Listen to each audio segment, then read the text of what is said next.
बिस्मिल्लाहिर्रहमानिर्रहीम। कैसे आप सल्लल्लाहु अलैहि वसल्लम ने हज के मेले में इस्लाम की दावत दी।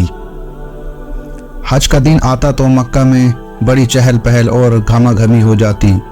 पूरे अरब में मेला सा लग जाता। दूर दूर से लोग आते। हर किस्म के खेल तमाशे होते। हर कबीले का अलग अलग पड़ाव होता। लोग एक दूसरे से मिलते, बातें करते, बाजियाँ लगाते। दिल बहलाव का सामान होता। हज के बाद भी मक्का के आसपास की जगहों पर जो काफिलों की राह में पड़ते कई मेले लगते थे। इस मौके पर आपकी कोशिश बढ़ जाती थी। आप हर गिरोह के पास जाते, हर कबीले के लोगों से मिलते, अपनी बात कहते, सच्ची बात सबके कानों तक पहुंचाते। रसूल थे, अपना फर्ज पूरा करते, अल्लाह की बड़ाई बयान करते। वैसे भी जो बाहर से आता मक्का में एक ही नई बात मालूम होती। बनी हाशिम में एक नौजवान है। वह कहता है, मैं अल्लाह का बंदा हूँ, उसका रसूल हूँ। अल्लाह एक है, उसका कोई साझी नहीं। मूर्ति पूजा छोड़ दो। यह कोई बात नहीं कि बाप दादा बुरी राह पर चलते रहे हों तो तुम भी उसी राह पर चलते रहोगे। मरने के बाद पूछताछ होगी। जो भलाई करेगा इनाम पाएगा, जो बुराई करेगा दोज़ख की आग में जलेगा। अबू जहल और अबू लहब कहते फिरते, देखो यारो, तुमसे एक इंसान की मुलाकात होगी, वह तुम्हारे पास जरूर आएगा।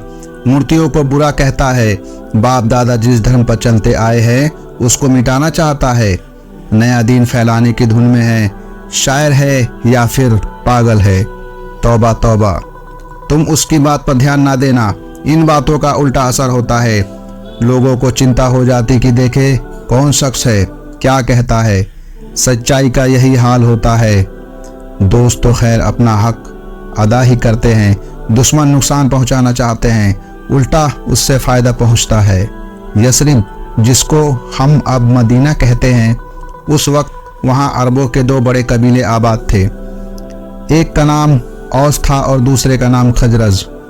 इस शहर में यहूदी भी आबाद थे। जैसा कि अरब के दूसरे कबीलों का हाल था कि दोनों कबीले भी आपस में लड़ा करते। अभी कुछ ही दिन हुए थे कि इन दोनों में बड़ी लड़ाई हुई थी और दोनों तरफ के बहुत से आदमी मारे गए थे। ये लोग मुसलमान हुए। इन्होंने अल्लाह का दीन फैलाने में जी जान से मदद की, इसलिए उनको अंसार कहा जाने लगा। हज के मौके पर सारे अरब से लोग आया करते थे, मदीने से भी आते थे। आप उनके पास भी गए। अल्लाह ने उनको सच्चा रास्ता दिखाया। कुछ लोग मुसलमान हो गए। इन मुसलमान होने वालों की तादाद कुल 6 थी। दूसरे साल यानी नबूवत के 12वें साल सन 621 ईस्वी से अंसार में से 12 आदमी आए, मुसलमान हुए। अहद किया कि किसी को खुदा का साझी ना लाएंगे, चोरी और बुरे काम नहीं करेंगे, अपनी औलाद की हत्या से बचेंगे, किसी पर झूठा इल्जाम ना लगाएंगे, प्यारे रसूल की किसी भले काम में नाफरमानी ना करेंगे। आपने मुसअब बिन उमैर को कुरान की तालीम देने के लिए उनके साथ भेजा। उनको सब लोग वहाँ पढ़ाने वाला कहते थे। वह लोगों को कुरान पढ़ाते, दीन की बातें सिखाते, अल्लाह के बताए हुए ढंग पर खुद चलते। लोग उनको देखकर अच्छी बातें सीखते। मुसअब बिन उमैर की बातें सुनकर साद बिन मुआज मुसलमान हुए। उनकी गिनती मदीने के बड़े लोगों में थी। उनके मुसलमान होते ही मदीने के घर घर में दीन फैल गया। वहाँ ना कोई मर्द बचा, ना औरत, जवान बूढ़े लड़के सब मुसलमान हो गए। दीन फैलाने में असद बिन जुर्रार नाम के अंसारी ने बड़ा हिस्सा लिया। उनकी कोशिश से हर घर में रोशनी पहुंची। सब ने सीधा रास्ता पाया। दूसरे साल हज के मौके पर मुसलमान मदीना से मक्का आए। उनके साथ वे लोग भी थे जो कभी मुसलमान नहीं हुए थे। मुसलमानों ने आपके पास कासिद भेजा कि हम तन्हाई में आपसे मुलाकात करना चाहते हैं, कुछ बातें करनी हैं। इस मुलाकात के लिए वह जगह तय हुई जिसको अकबा कहते हैं। ईद उल अजहा, ईद के दूसरे दिन रात के सन्नाटे में 1/3 पहर बीतने के बाद दबे पाव अंसार का गिरोह घाटी में इकट्ठा हुआ। मर्द और औरतें सभी थे। प्यारे रसूल की राह देखी जाने लगी। वादे के मुताबिक आप तशरीफ लाए। आपके चचा अबू मुत्तलिब के बेटे अब्बास भी थे। वह अभी तक मुसलमान नहीं हुए थे। वह इसलिए आए थे कि अंसार से जो बातचीत होती है वह भरोसे के काबिल है या नहीं, उन्हीं ने सबसे पहले बातचीत शुरू की। बोले, ए खजरज के लोगों, तुम्हें मालूम है मोहम्मद सल्लल्लाहु अलैहि वसल्लम हमारे कौन हैं? हम उन लोगों के खिलाफ उनकी मदद के लिए सब कुछ सहते रहे जो हमारी ही कौम के लोग हैं, और मजहब के मामले में हमारी उनकी राय भी एक है। हमने इनके लिए मुसलमान ना होने पर भी ना अपनी कौम की परवाह की ना अपने ईमान की। हमारे नगर में यह इज़्ज़तदार ज़िंदगी गुजार रहे हैं, महफूज है, फिर भी यह अब तुम्हारे शहर जाना चाहते हैं। तुम में शामिल होने पर इन्हें इसरार है। मेरा कहना है कि अगर तुम अपना वादा पूरा करने का पक्का इरादा रखते हो, दुश्मनों के खिलाफ इनकी मदद की हिम्मत तुम में है, तो इनको ले जाओ। और अगर ये ख्याल हो कि ये जब हमें छोड़कर अपने शहर और अपने वतन में हिजरत करके तुम्हारे यहाँ पहुँचे तो तुम कुरैश के दबाव में आकर इन्हें दुश्मन को दे दो, तो इससे बेहतर यह है कि तुम अभी से साफ जवाब दे दो। ये हमारे बीच हर तरह अमन में है और इज्जत के साथ है। मदीने के लोगों ने आपकी तरफ देखा। एक ने कहा, ए रसूलुल्लाह, हम तो आपकी ज़बान से सुनना चाहते हैं कि आप हमसे क्या अहद लेना चाहते हैं। आपने अपने उसूलों के मुताबिक कुरान पाक की कुछ आयतें पढ़ी, अल्लाह की इबादत और उसकी इताअत पर उभारा। फिर बोले, मैं चाहता हूँ कि तुम मुझे अपने बाल बच्चों और घर वालों की तरह अजीज समझो। जो उनके लिए करते हो मेरे लिए करो। जितनी हिफाजत उनकी ज़रूरी समझते हो उतनी मेरी ज़रूरी समझो। अंसार ने कहा, हम इसका अहद करते हैं। आपको मालूम है कि हमको लड़ने मरने में तकल्लुफ़ नहीं होता, फिर आपके लिए दुश्मनों से झगड़ा करना, दीन के रास्ते में सरधर्स की बाजी लगाना हमारा फ़र्ज है, हम पीछे ना रहेंगे। एक ने कहा, ऐ अल्लाह के रसूल, एक बात के लिए हम और इत्मीनान चाहते हैं। अब तक यहूदियों से हमारा ताल्लुक़ था, आपके लिए हम उनसे कट रहे हैं। कल अल्लाह आपके दीन को गालिब कर दे और आप हमको छोड़कर अपने ख़ानदान वालों से आ मिले। आपने जवाब दिया, मैं तुम्हारा हूँ, तुम मेरे हो।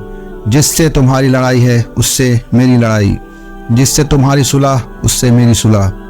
फिर आपने उनमें से 12 आदमियों को चुन लिया और उनके जिम्मे यह काम किया कि अपने कबीले के लोगों को दीन की बातें बतलाएं, अल्लाह के हुक्म के मुताबिक चलना सिखाएं। इसके बाद आपने उन लोगों को इजाज़त दी कि अपने डेरे पर वापस जाए और आराम करे।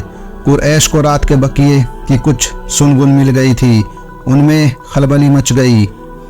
अंसार के डेरे पर पहुँचे, पूछा, पूछकछ की, लड़ाई की धमकी दी, कुछ पता ना चला, लौट आए। जब अंसार वहाँ से मदीना चले तो ठीक ठीक बात का पता चला। अब क्या कहते। इसके बाद आपने मुसलमानों को खुली इजाज़त दे दी कि मदीना चले जाओ। इन सब बातों ने कुरैश की नींद हराम कर दी। उन्होंने समझ लिया अब मुसलमान मजबूरों और बेसहारों का गिरोह नहीं बल्कि अरब में ताकत बनते जा रहे हैं, और एक दिन आएगा जब ये हम में मैदान लेंगे। इसलिए वे दारुन नदवा में जमा हुए। दारुन नदवा उनका क्लब घर था, वहीं जमा होते। भारी कोई बात ख़ास होती तो आपस में सलाह करते। वह इस बार भी वे सब जमा हुए। सोचने लगे कि क्या किया जाए, अब तो ये दरिया की तरह बढ़ते जा रहे हैं। एक दिन था कि इनके सुनने वाला कोई न था। सफ़ा पहाड़ की चोटी से पहली बार जब इस नए दीन की पुकार हमारे कानों में पहुंची थी तो हम समझते थे कि यह आवाज़ पहाड़ियों से टकरा कर रह जाएगी और इसकी गूंज पहाड़ों और तराइयों में गुम हो जाएगी। लेकिन आज हम देखते हैं कि यह आवाज़ दिलों में उतरती जा रही है। हमें आज ही इसका फैसला करना है कि इस आवाज़ को कैसे बंद किया जाए, यह पुकार किस तरह धीमी पड़े। तौबा तौबा। उनके सर पर एक बौखलाहट सवार थी। एक ने कहा, हम उन्हें गिरफ्तार कर लें, एक शख्स का हर वक्त उनका पहरा देता रहे, तब फिर ये क्या कर पाएंगे। एक बूढ़ा बोला, मस्खुरो, अब तो उनके बहुत से साथी हो गए हैं, फिर उनके खानदान वाले भी तो हैं, आएंगे तुम्हारी कोठरी के किवाड़ तोड़ डालेंगे और उनको निकाल ले जाएंगे। तुम मुंह देखते रह जाओगे। दूसरा बोला, तो फिर हम उनको अपने शहर से निकाल देंगे, उनका दीन फैले या कुछ भी हो, हमारे यहाँ तो झंझट खत्म होगा।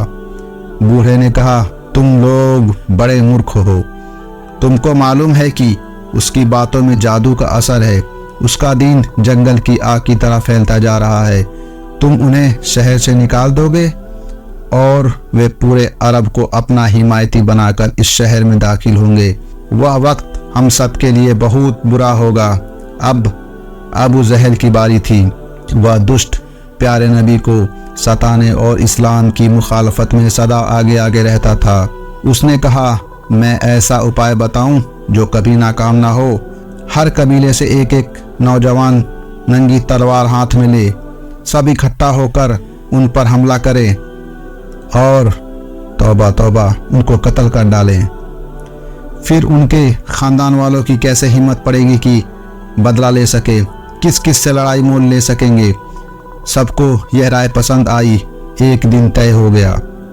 दोस्तों, इसका अगला पार्ट 5 बहुत जल्द अपलोड किया जाएगा, जिसका टॉपिक होगा कैसे अल्लाह ने आप सल्लल्लाहु अलैहि वसल्लम और मुसलमानों को बचाया और हिजरत का हुक्म दिया।